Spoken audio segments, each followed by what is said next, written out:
em julho do ano passado, Deus, em oração, me lembrou 3 amigos íntimos, 3 amigos que comiam na minha mesa, eu comia na mesa deles, amigos muito próximos. E Deus falou assim para mim: faça silêncio com eles. E tem coisa que Deus te pede que você não vai entender o porquê. Eu falei assim: mas como fazer silêncio? Eu simplesmente não parei de falar, ou seja, não é que eu bloqueei ou fingi que não lia. Eu falava oi, boa tarde, oi, não, tá tudo na paz.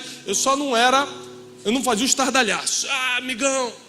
Os 3 eram meus amigos por anos. Mas os 3 agiram de forma completamente diferente ao meu silêncio. O primeiro ficou atordoado e começou a perguntar para todo mundo que era amigo em comum se eu estava falando com eles. Então, em nenhum momento esse primeiro amigo, isso é uma história verdadeira, aconteceu comigo ano passado, esse primeiro amigo em nenhum momento me ligou. Ele, apesar de ser amigo íntimo, de comer na minha mesa, eu como na mesa dele, somos amigos de muito tempo, passamos por muita coisa junto. Ele, sentindo que eu estava diferente, ele não ligou para mim. Sentindo o meu silêncio, ele não ligou e falou: cara, tá tudo bem entre a gente? Como o ser humano tem dificuldade de perguntar se as coisas estão bem? A gente prefere fazer outras coisas do que simplesmente ir direto no ponto e resolver. Como a gente é feridinho. Como a gente quer carregar o peso da mágoa, o peso da confusão mental. Você nem sabe o que está acontecendo, mas já está chateado, já está ferido, já está com ódio. O segundo amigo, que hoje não é mais, ele, vendo que eu estava em silêncio, começou a procurar pessoas para falar de mim. Ele falou assim: Tiago tem falado contigo? Não. Sabe o que é isso? É orgulho. Isso aí é altivez. Não, ó, vou te falar uma coisa, na verdade, eu nunca nem gostei das palavras dele. Os prints chegando: olha, o teu amigo está falando mal de você. E mandava o print.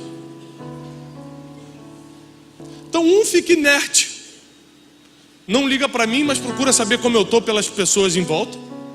O outro vira meu inimigo, não liga para mim e começa a falar mal de mim. E teve o terceiro amigo, que começou desesperadamente a mandar mensagem: cara, você realmente está bem? Estou bem. Ele mandava áudio: amigo, você está bem? Estou bem. Então, eu posso fazer uma conferência aqui na igreja e você vem? Os 3 são pastores e são meus amigos de muitos anos. Um deixou de ser, porque eu liguei para ele e falei assim: olha, eu nunca vou falar mal de você, eu nunca vou ser teu inimigo, mas meu amigo, você não é mais. 3 amigos que tinham a mesma oportunidade de sentar à mesa, 3 reações totalmente diferentes diante do silêncio.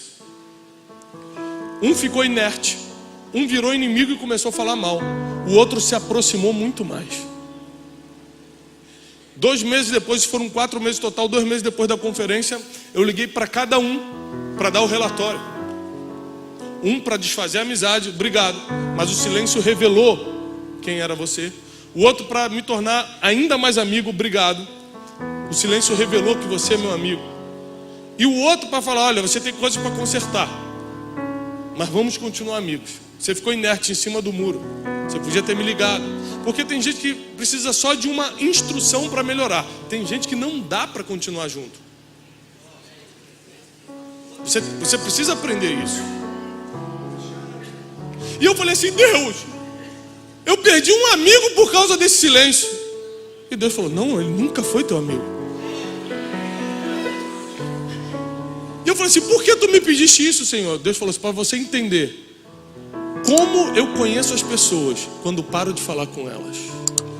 Quando Deus para de falar com alguns filhos, Ele começa a entender para onde eles correm quando Ele fica em silêncio.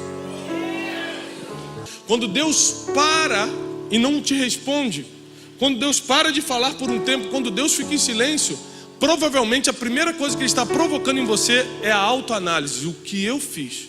O que eu estou fazendo? Que tipo de vida eu estou levando para o meu Pai não está falando comigo essa semana?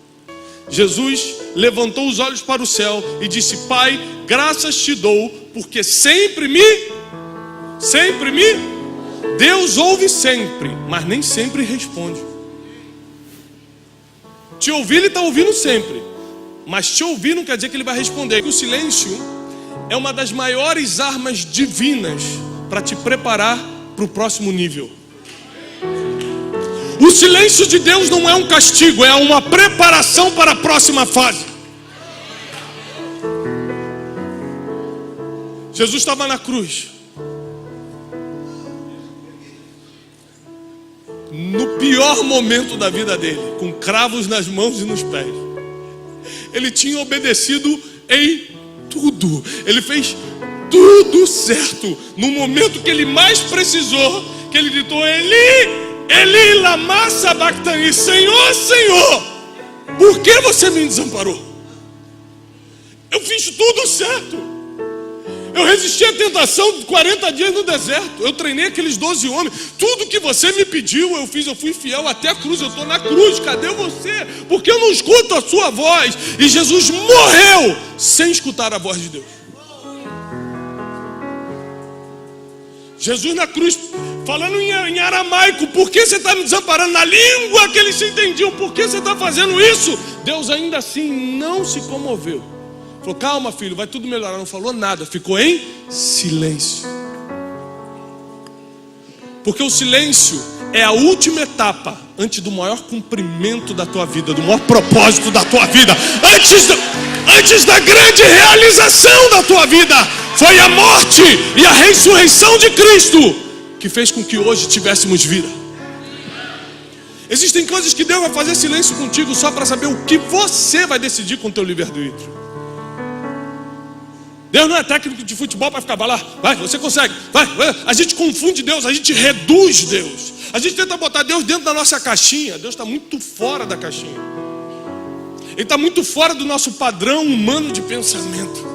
Ele faz do jeito dele, na hora dele, na forma dele, do jeito que ele quiser. A única coisa que a gente pode fazer é alinhar a nossa vida com um projeto, com um plano, com a vontade absoluta dele.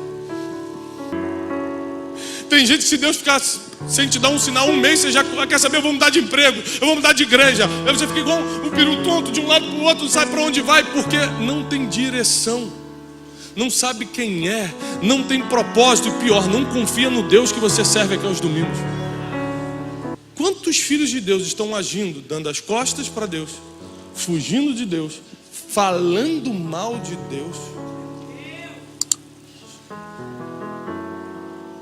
A um passo de viver a promessa. Falta um passo para ele cumprir o propósito dele na terra. Ele começa a falar mal de Deus, porque Deus fez o silêncio necessário para saber quem é ele, para revelar quem é essa pessoa. Eu estou te falando isso porque muitos de vocês estão nesse silêncio hoje, sem saber que falta muito pouco para a promessa. Você está a um passo da realização do teu propósito, daquilo que Deus colocou na sua mão para fazer. Nesse período de silêncio, Ele quer só saber para onde você vai correr agora. Eu não estou falando contigo para onde você vai correr. Você vai ser um daqueles que se tranca no quarto e fica ainda mais íntimo, ou vai ser um daqueles que dá a costa de Deus e vai falar: Deus não existe mesmo, não. Quem não conhece a Deus questiona a sua existência. Quem conhece a Deus questiona o porquê Ele está calado. Isso é muito profundo. Quando você vê uma pessoa questionando a existência de Deus, é que ela não tem a mínima ideia de quem é Deus. Quando você vê uma pessoa questionando o silêncio de Deus, essa pessoa é especial.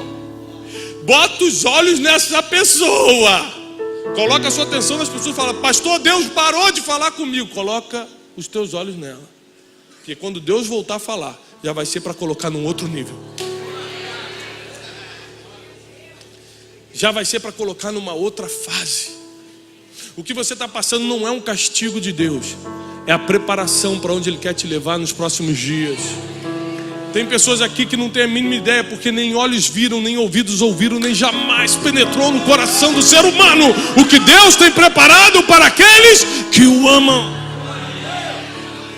O silêncio quer dizer que Ele está nos detalhes. O silêncio quer dizer que Ele está preparando os detalhes. E provavelmente, realmente, não vai ser do jeito que você queria, vai ser do jeito dele. Mas o jeito dele, a vontade dele é boa, perfeita e agradável. Se a sua vida ainda não está boa, perfeita e agradável, ainda não está, porque você ainda não está no centro da vontade de Deus, porque a vontade dele é boa, perfeita e agradável.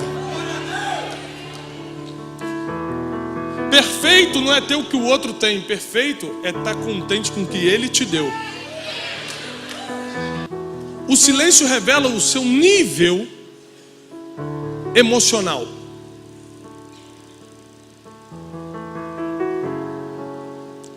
O seu nível de realização, a forma como você lida com as próprias emoções.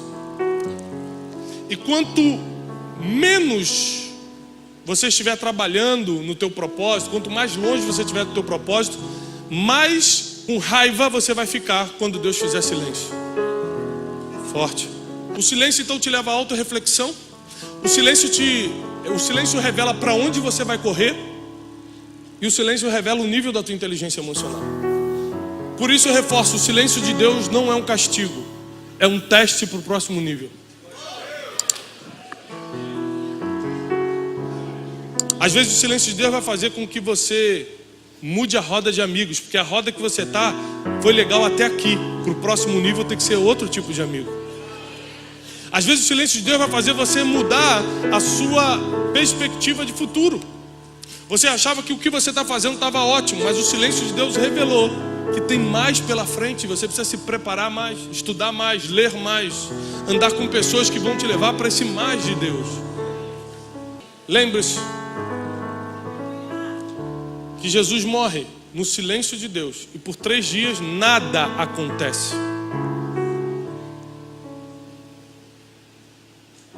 Ele cumpriu o maior propósito dele, morrer na cruz, e ainda assim teve mais 3 dias de silêncio.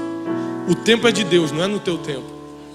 Então a gente fala, eu fiz tudo certo aqui, ó, acabei de fazer o que Deus mandou, cadê? Com Jesus Deus ficou ainda mais 3 dias, mas quando chamou ele da morte para a vida. Mas quando chamou foi para esvaziar a tumba, foi para dar a destra do Pai para ele. Quando chamou foi para fazê-lo sacerdote para sempre, segundo a ordem de Melquisedeque sobre as nações da terra. Quando chamou foi para transformá-lo no nosso Senhor e Salvador. O teu maior propósito está depois do silêncio de Deus.